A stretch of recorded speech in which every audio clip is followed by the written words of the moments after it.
મિત્રો, મારા નવા બ્લોગમાં તમારું સ્વાગત છે ને આજે આપણે જઈ રહ્યા છીએ ભીલડી બજારમાં અને સરસભાઈ આપણે શું લેવા જઈ રહ્યા છીએ? આપણે બટાકા કાપવા માટે ચક્કર લેવા જઈ રહ્યા છીએ. તમે બ્લોગમાં બને રહેજો, હું તમને બતાવું છું. મિત્રો, તમે જોઈ શકો છો આપણે ફાઇનલી રેલવે સ્ટેશન ઉપર આવ્યા છીએ. હા, તમે જોઈ શકો છો આપણે રેલવે સ્ટેશનમાં આવ્યા છીએ અને હજી બજારમાં જવાનું બાકી છે. તમે બ્લોગમાં અંત સુધી બને રહેજો, હું તમને બતાવું છું. મિત્રો, તમે જોઈ શકો છો આપણે ફાઇનલી ચક્કાની દુકાન પર આવી ગયા છીએ અને તમે બ્લોગમાં બને રહેજો. હું ક્યાં ક્યાં જાઉં છું તમે બ્લોગમાં બને રહેજો. મિત્રો, આપણે ચક્કા લઈને હવે ઘેર જઈ રહ્યા છીએ, તો તમે બ્લોગમાં બને રહેજો અને વચ્ચે શું શું આવે છે હું તમને અવશ્ય બતાવું છું.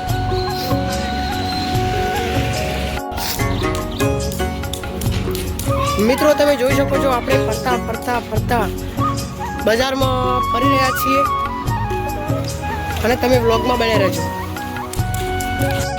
મિત્રો, આપણે બજારમાં ફરીને પાછા રિટર્ન આવી ગયા છીએ અને તમે અમારા બ્લોગમાં નવા હોય તો લાઈક, શેર અને સબસ્ક્રાઈબ કરવાનું ભૂલતા નહીં. જય માતાજી, જય દ્વારકાધીશ. મળીશું કાલે નવા બ્લોગમાં.